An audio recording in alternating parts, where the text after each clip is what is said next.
మాతృదేవోభవ, పితృదేవోభవ. నేను మీ డాక్టర్ శ్రీధర్. నా phone number 9295909819. ఇప్పుడు మనము జనవరి నెల 2026 సంవత్సర గోచార ఫలితాలు ఏ విధంగా ఉన్నాయో ద్వాదశ రాశుల వారికి తెలుసుకునే ప్రయత్నం చేద్దాము. ప్రథమంగా మేషరాశి వారికి ఏ విధంగా గోచార ఫలితాలు ఉన్నాయో తెలుసుకునే ప్రయత్నం చేద్దాం. మేషరాశి వారికి గురు యొక్క సంచారం తృతీయ స్థానం అయినటువంటి మిథునంలో సంచారం చేస్తూ ఉన్నారు. గోచార రీత్యా తృతీయ స్థాన సంచారం అనేటటువంటిది గురువు యొక్క సంచారము శుభ ఫలితములను ఇయ్యజాలదు. అయితే ఏ విధమైన ఫలితాలు ఇస్తుంది అన్నట్టయితే ఎవరి యొక్క సహాయము సహకారాలు, మనం ఉద్యోగం చేసే దగ్గర కావచ్చు, మన ఇంటిలో కావచ్చు, మనం వ్యవసాయం దగ్గర కావచ్చు, వ్యాపారం దగ్గర కావచ్చు, ప్రతి మనిషి ఏదో పని చేస్తూనే ఉంటారు కదండి. ఆ పని చేసేటటువంటి జాగాలలో ఎవ్వరూ కూడా మనకి సహాయపడనటువంటి పరిస్థితి. మాట సహాయం కావచ్చు, ఆర్థిక సహాయం కావచ్చు, అట్లా ఏ సహాయం అడిగినా కూడా మనకి వాళ్ళు కొంచెం దూరం అవుతూ ఉంటారు. చేయలేనటువంటి పరిస్థితులన్నీ ఏర్పడుతూ ఉంటాయి. ఈ విధంగా గురు యొక్క సంచారం ఈ నెల రోజులు అనుకూలమైన పరిస్థితి లేదు మేషరాశి వారికి.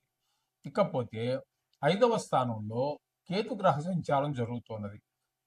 5వ స్థానంలో కేతుగ్రహ సంచారం కూడా శుభ ఫలితములను ఇవ్వజాలదు. ముఖ్యంగా సంతానం మీద, పిల్లల మీద, వారి మీద చెడు ప్రభావం చూపిస్తుంది. అంటే చదువు సరిగా చదవకపోవటము, చెడు స్నేహాలు చేయటము, ఆటల మీద శ్రద్ధ చూపించటము, గాయాలు తగిలించుకోవటము, అది కూడా వయసును బట్టి ఉంటుంది. ఇంటర్మీడియట్, ఇంకా 10th ఆ లెవెల్ దగ్గరికి వెళ్ళినప్పటికీ ఒక హీరోలో ఫీల్ అయిపోయేవారు. వాళ్ళందరూ ఒక కథానాయకుల్లా నేనే హీరో అన్నట్టుగా ఫీల్ అయ్యి కొన్ని చెడు స్నేహాలు, చెడు అలవాట్లు చేసుకునేటటువంటి పరిస్థితులు కూడా ఉంటాయి. కాబట్టి ముఖ్యంగా ఆ వయసులో ఉన్నటువంటి 10th క్లాస్, ఇంటర్మీడియట్ ఆ స్థితిలో ఉన్నటువంటి పిల్లల మీద ఒక దృష్టి మనం కేంద్రీకరించి ఉండాలి. ఇటువంటి స్నేహాలు చేస్తున్నారు, ఏమైనా కొత్తగా ఈ వ్యసనాలు ఏమైనా అలవాటు పడుతున్నారా అనేటువంటి విషయాలు మనం ప్రత్యేకంగా గమనించవలసినటువంటి పరిస్థితి ఏర్పడుతుంది. ఈ విధంగా కేతు గ్రహ ప్రచారం ఉంటుంది. ఇకపోతే భాగ్యస్థానంలో అంటే మేషరాశి నుంచి భాగ్యస్థానంలో అంటే 9వ స్థానంలో, అలాగే 10వ స్థానంలో కూడా 4 గ్రహాల యొక్క సంచారం జరుగుతుంది. అవి ఏంటంటే శుక్రుడు, రవి, కుజ, బుధ. ఈ 4 గ్రహాలు 9వ స్థానంలో కొన్ని రోజులుండి ఇవన్నీ కూడా ఈ 4 గ్రహాలు కూడా నెల 15 రోజుల మధ్యలో ప్రతివి మారేటటువంటివే. కాబట్టి వాటి స్థానం ఇక్కడ అయిపోయిన తర్వాత సంక్రమణం తర్వాత రాశిలో ప్రవేశం జరగాలి. ప్రతి గ్రహానికి కూడా ఈ ఈ సంక్రమణం ఉంటుంది. ఆ విధంగా మారడం ద్వారా వాళ్ళు భాగ్యస్థానం నుంచి 10వ స్థానం అయినటువంటి వృత్తి స్థానంలోకి మకర రాశిలోకి ప్రవేశిస్తూ ఉన్నారు. అప్పుడు 9వ స్థానంలో ఉన్నప్పుడు ఏ విధమైన ఫలితాలు ఇస్తారు, 10వ స్థానంలోకి ఏ విధమైన ఫలితాలు వస్తాయి అనేటువంటిది సశాస్త్రీయంగా తెలుసుకునే ప్రయత్నం చేద్దాము. ముఖ్యంగా ముందుగా శుక్రుని యొక్క సంచారం తీసుకుందాము. శుక్రుని యొక్క సంచారం తీసుకున్నట్టయితే 12వ తేదీ వరకు, అంటే జనవరి 12వ తేదీ వరకు ఇక్కడ 12 రోజుల పాటు భాగ్యస్థానంలో ఉంటారు. చాలా మంచి శుభప్రదమైనటువంటి ఫలితాలు ఇస్తారు. తదుపరి సంక్రమణం చెంది ఆయన మకరంలో ప్రవేశించి అక్కడ మిగతా రోజులంతా నెల ఆఖరి వరకు కూడా అక్కడ సంచారం చేస్తున్నారు. అంటే భాగ్య 10మ స్థానాల్లో. కాబట్టి ఈ భాగ్యస్థానంలో ఉన్నప్పుడు తండ్రి గారి ఆరోగ్యం బాగుంటుంది, గుళ్ళు గోపురాలు తిరుగుతాము. అట్లాగే అన్ని రకాలుగాను మనకు అనుకూలమైనటువంటి ప్రతిదీ భాగ్యమేనండి. కన్న తల్లితో మాట్లాడడం, కన్న తండ్రితో మాట్లాడడం, పొద్దుట లేచి వారి మొహం చూడటం, పిల్లలు, భార్యాభర్తలు, ఇవన్నీ మనకి అదృష్టం. ఇవన్నీ కూడా మనకు భాగ్యమేనండి. మంచి చదువుకోవటం, మంచి ఉద్యోగం చేయటం, చక్కగా మాట్లాడగలగటం, చక్కగా పాట పాడగలగటం, మంచి పని ప్రతిదీ కూడా ఎవరు చేసినా మనం చూడడం కూడా ఒక భాగ్యమే. ఈ విధంగా ఈ శుక్రుడు ఆ లలిత కళలకు కూడా కారకుడు. కాబట్టి ఇక్కడ అటువంటి వాటి విషయాల్లో కూడా మనం ప్రోత్సహించేటటువంటి పరిస్థితి ఉంటుంది శుక్రగ్రహం ఈ 12 రోజుల వరకు. తదుపరి దశమ స్థానంలో సంచారంలోకి వెళ్ళి అక్కడ అక్కడ ఆయన నెలంతా మిగతా నెలంతా అక్కడే ఉంటారు. అది వృత్తిగా స్వీకరించేటటువంటి వారు ఎవరైతే ఉన్నారో ఇక్కడ ఈ లలిత కళల్ని వాటిని వృత్తిగా స్వీకరించేటటువంటి వాళ్ళు, లేదా ఏ వృత్తి అయినా చేయనివ్వండి, అక్కడ వాళ్ళ విషయంలో వాళ్ళు చేసేటటువంటి వృత్తిలో అది ప్రైవేట్ కావచ్చు, ప్రభుత్వానికి కావచ్చు, అక్కడ చక్కగా వాళ్ళు రాణించగలుగుతారు. తద్ తద్వారా 2 రాసుల్లో సంచారం వల్ల పూర్తిగా నెలంతా కూడా అనుకూలుడే శుక్ర భగవానుడు. కాబట్టి వీళ్ళు షేర్ మార్కెట్‌లో పెట్టుబడి పెట్టేటటువంటి వారు, లేదా సినిమా రంగంలో ఉన్నటువంటి వారు, లేదా సోషల్ మీడియాలో ఉన్నటువంటి వారు, వీరందరికీ కూడా చాలా శుభప్రదమైనటువంటి ఫలితాల్ని శుక్రుడు ఇవ్వబోతూ ఉన్నాడు. అలాగే రవి యొక్క సంచారం తీసుకుందాం. రవి యొక్క సంచారం తీసుకున్నట్టయితే జాన్యువరి 14 వరకు భాగ్యస్థానం అయినటువంటి ధనస్సులో, దీనినే ధనుర్మాసం అని కూడా అంటుంటారు. ఇక్కడ 14వ తారీఖు వరకు ఉంటారు. ఆ తదుపరి 15వ తారీఖు నుంచి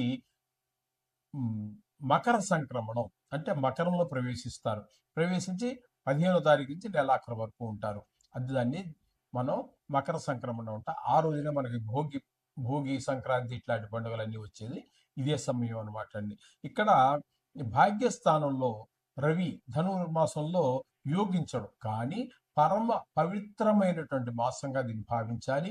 ఇది ఈ మాసంలోని వైష్ణవుడు మరీ ఈ భక్తి శ్రద్ధలతోటి ఆ తిరుప్పావై చదవటము, విష్ణుమూర్తిని ప్రార్థించటము, గోదాదేవిని ప్రార్థించటము ఇత్యాదులన్నీ కూడా దక్షిణ భారతదేశంలో మరీ ఎక్కువగా ఇవన్నీ మనకు జరుగుతూ ఉంటాయి. రవి 14 రోజులు. తదుపరి మకర సంక్రమణం జరిగి సంక్రాంతి రోజు నుంచి మీకు నెలాఖరు వరకు అక్కడ మీకు 10వ స్థానంలో అద్భుతమైనటువంటి ఫలితాలన్నీ ఇస్తూ ఉంటారు సూర్య భగవానుడు. కొంతమందికి ప్రభుత్వ ఉద్యోగం రావటం కానీ, ప్రైవేట్ ఉద్యోగం రావటం కానీ, వారి వారి అర్హతలను బట్టి, వారి వారి స్థాయిని బట్టి వారికి ఏదో ఒక వృత్తిలో దొరకటము, దొరికినటువంటి వృత్తిలో రాణించడము లాంటివన్నీ కూడా రవి భగవాన్ యొక్క అనుగ్రహం వల్ల జరుగుతూ ఉంటుంది. ఇకపోతే కుజుని యొక్క సంచారం చెప్పుకుందాం. కుజుని యొక్క సంచారం తీసుకున్నట్టయితే 15వ తారీఖు వరకు, జాన్యువరి 15 వరకు మీకు భాగ్యస్థానంలో సంచారం చేస్తున్నారు. తదుపరి ఆయన కూడా సంక్రమణం చెంది ఆ కుజ భగవానుడు కూడా నెలాఖరు వరకు, 16వ తారీఖు నుంచి నెలాఖరు వరకు దశమ స్థానంలో. ఇక్కడ మనం చెప్పుకోవాల్సినటువంటి విషయం ఏంటంటే, ఆయన భాగ్యస్థానంలో ఉన్నా కానీ దశమ స్థానంలో ఉన్నా కూడా మనకి ఈ మేషరాశి వారికి ఏ విధమైనటువంటి ఉపకారమో జరగదు. 9వ స్థానంలో ఉన్నప్పుడు గుళ్ళు గోపురాలకు వెళ్ళాలనుకున్నా, గుళ్ళు ప్రార్థించాలనుకున్నా వెళ్ళలేకపోవడం, అవరోధాలు కలగటం. అలాగే దశమ స్థానంలో ప్రవేశించిన తర్వాత అంటే 16వ తారీఖు నుంచి అక్కడ వృత్తి వ్యాపారాలలో మనకి ఇబ్బందికరమైనటువంటి పరిస్థితులన్నీ కల్పిస్తూ ఉంటారు ఆయన. వ్యాపారం ముందుకు జరగకపోవటం, వృత్తి అంటే గవర్నమెంట్ ఉద్యోగం అనుకుందాం. గవర్నమెంట్ ఉద్యోగం అయితే అక్కడ వాళ్ళు మనకి సరిగా మనం చేసినటువంటి పని వాళ్ళకి నచ్చకపోవటము, ఏంది ఇట్లా చేశారు అని చెప్పేసి వాళ్ళు అడగటం, ఇట్లాంటివన్నీ కొంచెం ఉంటాయి. అలాగే దశమ స్థానంలో ఏ గ్రహమైనా రాణించలేదు అన్నట్టయితే శ్రమకు తగినటువంటి ఫలితం దొరకదు. మీరు శ్రమ పడతారు, కానీ శ్రమకు తగినటువంటి ఫలితం దొరకదు. ఈ విధమైన ఫలితాలన్నీ కూడా కుజుల వల్ల కూడా వస్తూ ఉన్నాయి. ఇక 4వ గ్రహం అయినటువంటి బుధ గ్రహం గురించి చూసుకుందాము. బుధుడు భాగ్యస్థానంలో 17వ తారీఖు వరకు ఉంటున్నారు. ఆ 17వ తారీఖు వరకు భాగ్యస్థానంలో ఉన్నంతకాలం అనుకూలమైనటువంటి పరిస్థితులు ఉండవు. వృత్తిపరమైనటువంటి సంతాన విషయంలో కూడా, ఎందుకంటే భాగ్యం అంటే పంచమం భాగ్యస్థానం అవుతుంది. కాబట్టి పిల్లల విషయంలో కూడా చెడు ప్రభావం చూపిస్తుందని చెప్పేసి కొంతమంది చెబుతున్నారు. ఆ విధంగా ఆ గుళ్ళు గోపురాలు తిరగటం, ఆ దేవుడి దగ్గర మన కష్టాలు చెప్పుకోలేకపోవటం, ఇట్లాంటి పరిస్థితులన్నీ కూడా మనకి 17వ తారీఖు వరకు ఉంటాయి. 18 నుంచి నెలాఖరు వరకు ఆయన దశమ స్థానంలో అయినటువంటి మకరంలో సంచారం చేస్తారు నెలాఖరు వరకు.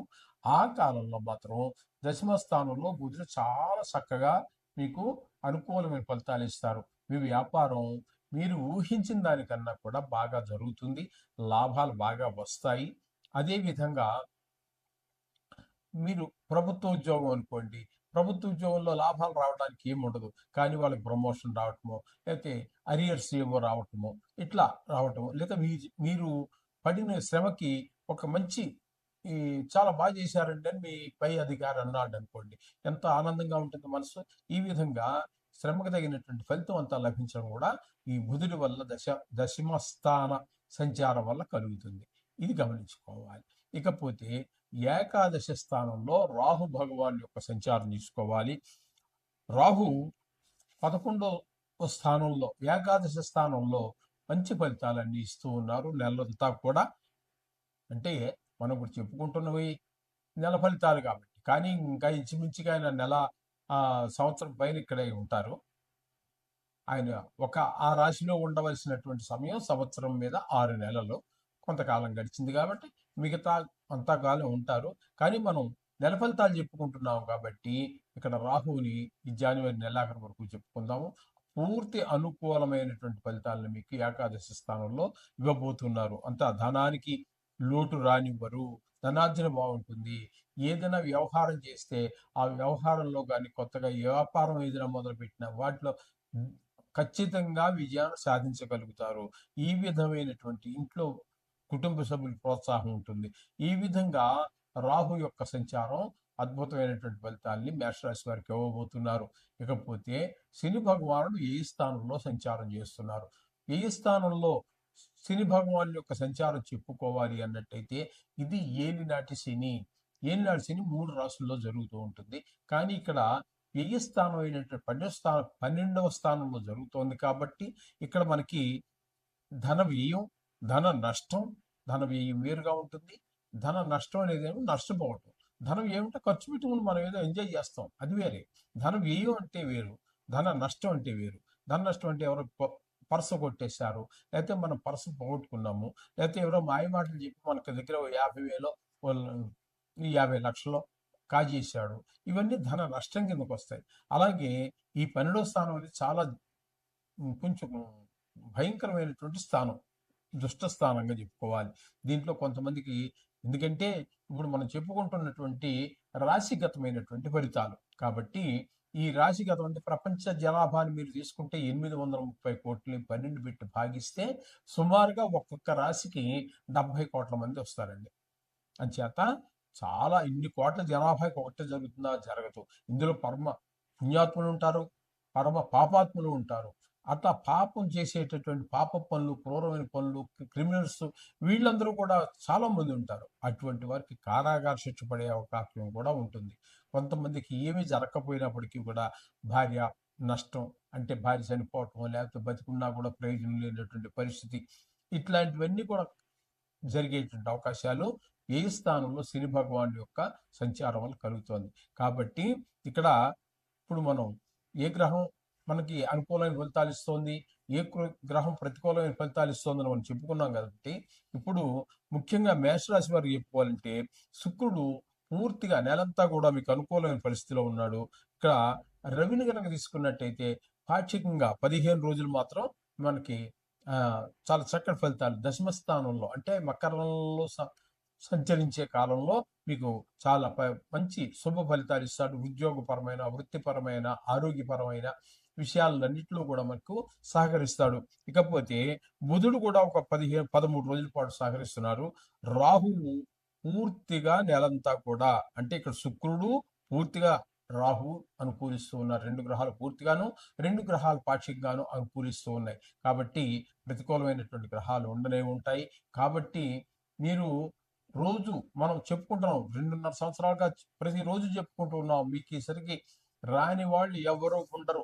నా ఛానల్ చూస్తున్నటువంటి ఎవరికి కానీ నవగ్రహ శ్లోకాలు రావు అనేటువంటి మాట ఉండదని నా అభిప్రాయం. ఒకవేళ అంచేత మీరందరూ అవన్నీ వచ్చేస్తే మనకి 2 నిమిషాల పని. అదే కాకుండా ఈ శని ప్రభావం ఉన్నటువంటి వాళ్ళు, ఇప్పుడు మనం చెప్పుకున్నాం కదండి, అర్ధాష్టమ శని ఉన్నటువంటి వాళ్ళు ఎవరైనా ఉన్నా, అట్లా అష్టమ శని ఉన్న వాళ్ళు, ఏళ్ళనాడు శని ప్రభావం ఉన్నటువంటి వాళ్ళు ఎవరైనా ఉన్నట్టయితే వారందరికీ కూడా ఇప్పుడు రాబోయేటటువంటి 31వ తారీఖు 1వ జనవరి నెల 2026 సంవత్సరంలో శని త్రయోదశి వస్తుంది. ఆ శని త్రయోదశి రోజున ఆయనకి ఈ, తైలాభిషేకం చేయటం కానీ, లేదా నువ్వులు వేసి ఈ పూజ చేసుకోవటం కానీ, నవగ్రహ పూజ, అట్లాగే లేదా ఒక బ్రాహ్మడికి నువ్వులు దానం ఇచ్చుకోవటం, ఇటువంటివన్నీ కూడా చాలా ఆ, మీకు సూచన. అది కనుక చేసినట్టయితే శని ప్రభావం నుంచి చాలా సులభంగా బయటపడగలుగుతారు. అట్లాగే మిగతా గ్రహాలు, ప్రతికూలంగా ఉన్నటువంటి గ్రహాలన్నిటికీ కూడా నిత్యం మనం చెప్పుకుంటున్నటువంటి ఈ నవగ్రహ మంత్రాలు సరిపోతాయి. ఇంకా ఎక్కువగా మీకు బాధ అనిపిస్తోంది రాహుకేతువులతోటి అనిపిస్తే మీకు, లేదా గురువుతో అనిపిస్తే మీరు ఏం చేస్తారంటే శనగలు, గురువుకి శనగలు, కేతువుకి ఉలవలు, రాహువుకి మినుములు 1 కేజీ పావు తీసుకుని అందరికి ఒక బ్రాహ్మడికి దానం చేయండి. ఈ దోషాలన్నీ పోతాయి. ఈ నెలంతా కూడా మీకు సర్వశుభాలు చేకూరుతాయి. శుభం.